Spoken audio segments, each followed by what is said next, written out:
harta pelayanan sebagai rasul kami miliki dalam bejana tanah liat. Bejana terbuat dari tanah liat. Ada yang berwarna keluwus coklat, ada yang berwarna agak kekuningan, juga keluwus barangkali, ada yang berwarna merah marun. Pun kalau terbuat dari tanah liat kaolin, ada yang berwarna agak keputihan atau yang mengkilat cemerlang seperti guci, apalagi kalau diberi warna-warni akan menjadi indah sebagai hiasan di rumah-rumah. Tetapi seindah apapun bejana itu tidak pernah untuk menyimpan barang berharga, tabungan dalam bentuk apapun, uang, emas, barang-barang berharga, surat-surat berharga, tidak pernah disimpan dalam bejana. Apalagi bejana tanah liat yang ditempatkan di ruang-ruang tamu, pun seindah apapun bejana itu. Barangkali banyak bejana akan diletakkan di dapur, terutama yang berwarna keluwus, untuk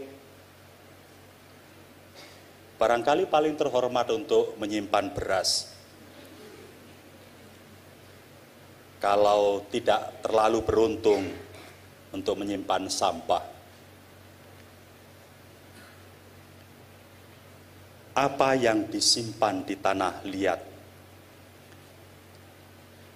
Bacaan yang kita dengar tadi mau mengatakan kepada kita, begitu rapuh sebetulnya keberadaan kita. Masih lumayan kalau tetap tinggal sebagai tanah liat. Tetapi kalau sudah dibentuk, dijemur, kering, begitu tersenggol, mudah pecah. Betapa rapuhnya kita. Dan karena itu, bejana tanah liat itu tidak pernah untuk menyimpan barang berharga. Kita diundang bukan untuk mengandalkan diri sendiri. Sehebat apapun, sebagus apapun bejana tanah liat itu, sebagus apapun keramik yang pantas dipajang di ruang tamu, kita diumpamakan sebagai bejana tanah liat itu, pun kalau itu keramik, untuk tidak mengandalkan diri sendiri. Sekali lagi, kita ini memang penuh keterbatasan. Namun yakinlah bahwa Tuhan yang kita sembah memiliki kuasa yang tidak terbatas. Dia tidak pernah bisa dibatasi oleh keterbatasan kita.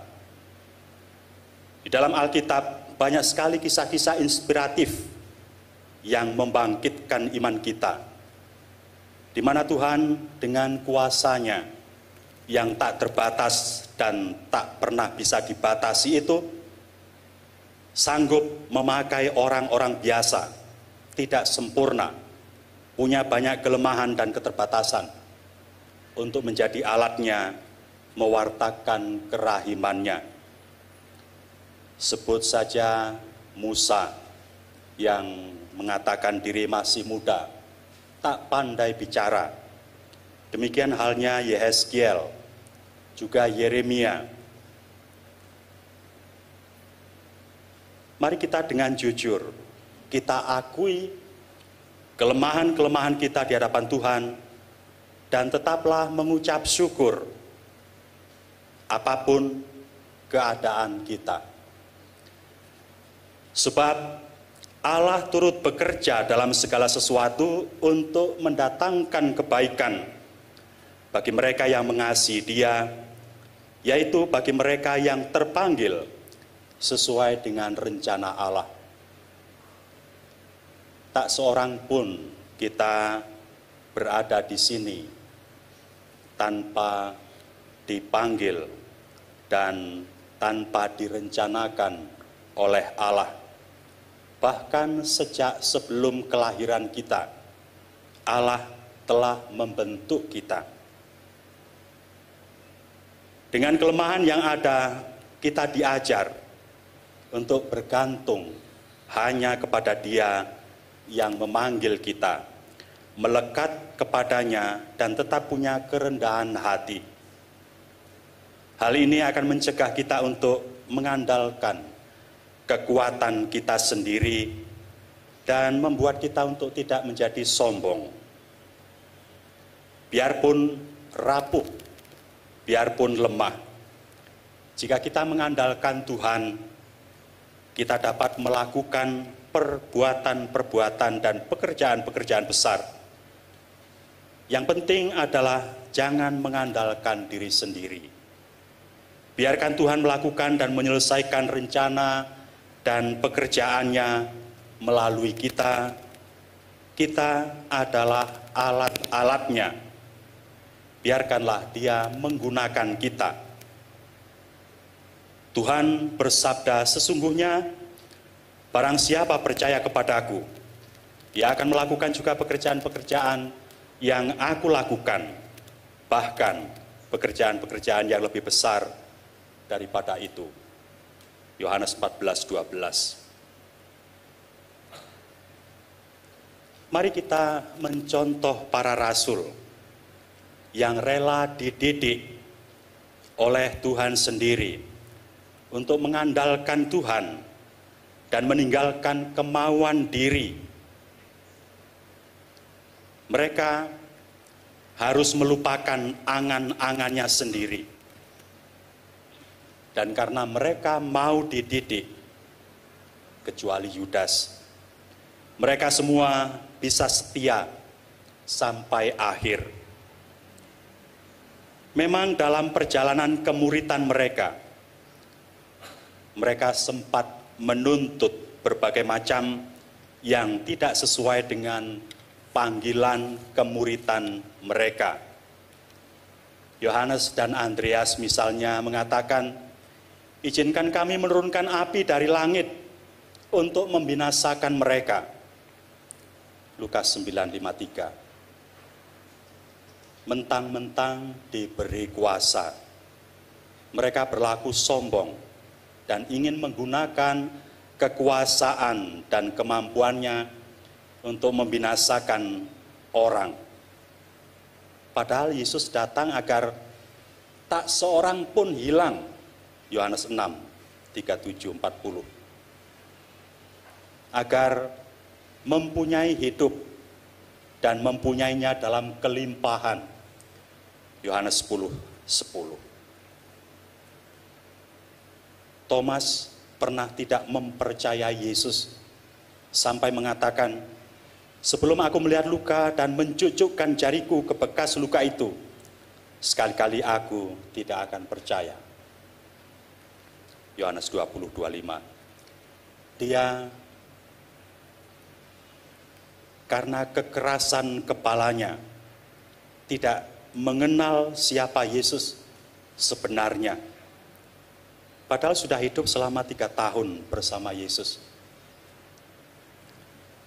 Petrus, ketuanya para rasul, selain pernah menyangkal Yesus, dia pernah juga memikirkan hal-hal duniawi. Kami telah meninggalkan segala-galanya dan mengikuti Engkau, kemana saja Engkau pergi. Apakah upah kami? Matius 19:27-30. Jika Santa Clara mengikuti Santo Fransiskus, Bapak Serafi kita, meninggalkan segalanya, apakah Fransiskanes, pengikut Santo Fransiskus ini, masih juga akan bertanya seperti Petrus, apakah upah kami? Apa kedudukan saya nanti? Atau saya mau yang itu? Saya yang cocok di situ dan bukan dia. Saya tidak mau kalau hanya menjadi, kalau harus pergi ke,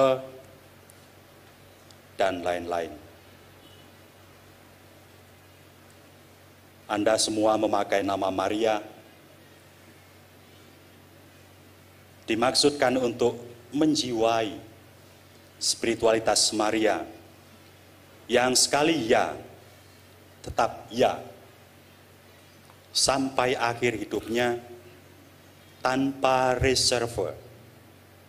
Bukan hanya sampai di bawah salib yang sangat menyayat, bukan hanya sampai membaringkan Yesus di makam yang sangat meremukkan hatinya, tetapi setelahnya terus mendampingi para rasul untuk berdoa bersama, untuk menerima Yohanes, pralambang gereja, untuk merangkul manusia.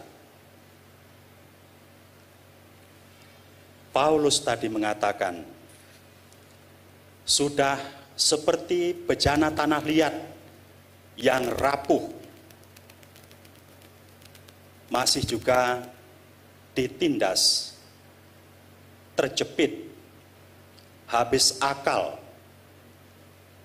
dianiaya, ditinggalkan, diempaskan. Tetapi terus dia menyatukan diri dengan penderitaan Kristus untuk keselamatan manusia. Sebuah semangat yang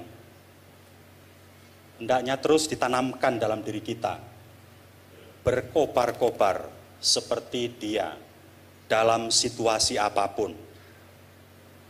Karena kita adalah alat-alat Tuhan, dan Tuhan sendiri yang ingin bekerja melalui kita. Barangkali kita pun perlu menjadi seperti anak kecil, seperti Yesus menempatkan anak itu di tengah para rasul yang bertanya kepada Yesus, siapa yang terbesar dalam kerajaan surga? Mereka berlomba-lomba untuk menduduki tempat terhormat itu, bukan dalam pemikiran Yesus, tetapi dalam pemikiran mereka sendiri. Para rasul yang sudah gerang-gerang itu, ternyata mereka tidak tersinggung ketika Yesus mengajar mereka untuk belajar dari anak kecil. Mereka ternyata tidak dendam kepada Yesus atau tersinggung dan memusuhi Yesus ketika mereka harus belajar dari anak kecil yang ditampilkan oleh Yesus di tengah mereka. Karena kehidupan panggilan ini bukanlah kehormatan duniawi. Beda dengan dulu anggota DPR yang oleh Gus Dur dikatakan seperti anak TK. Anak kecil, bukan? Mereka langsung kebakaran jenggot. Kalau kita ditegur, kita juga sering langsung mendiamkan yang menegur, menjodai orang yang menegur kita. Walaupun itu barangkali piko, atau sekurang-kurangnya digerenengi oleh para susternya. Apalagi kalau yang menegur kita hanya rekan seangkatan. Bapak Uskup juga loh. Uskup-uskupan lain. Romo-romo di kuskupan kita baik-baik kok. Biko tadi juga biko kongregasi lain. Sungguh, para romo kita baik-baik. Juga suster kita baik-baik. Apalagi terhadap uskupnya, apalagi terhadap pimpinan umumnya. Mereka tidak berani karena takut kualat. Kemuritan kita harus kita hayati dengan rendah hati. Kita harus terus-menerus mengunyah sabda Tuhan. Seperti Yeskiel yang karena beratnya panggilan harus menjadikan sabda Tuhan sebagai hidupnya sendiri. Dan kendati pun perjalanan hidup hariannya banyak yang terasa pahit, sabda Tuhan di mulutnya menjadi manis. Bagi kita, barangkali tidak selamanya akan menjalani kehidupan yang manis seperti sabda Tuhan terasa di mulut Yeskiel. Tetapi barangkali kita memang harus merasakan bukan hanya manisnya kehidupan, kita juga harus berani menerima pahitnya kehidupan. Namun entah manis, entah pahit, Tuhan akan bahagia kalau kita setia. Ingat, kita berada di tahun Ardas Cinta Kitab Suci. Sabda Tuhan yang utama adalah Yesus Kristus. Bejana tanah liat tidak untuk menyimpan barang berharga, tapi kita menyimpan Yesus Kristus yang mengalir dalam sumsum tulang belulang kita, yang melalui Ekaristi tak pernah meninggalkan kita dalam situasi apapun hidup kita. Kecaplah betapa sedapnya Tuhan. Berkah dalam. Amin.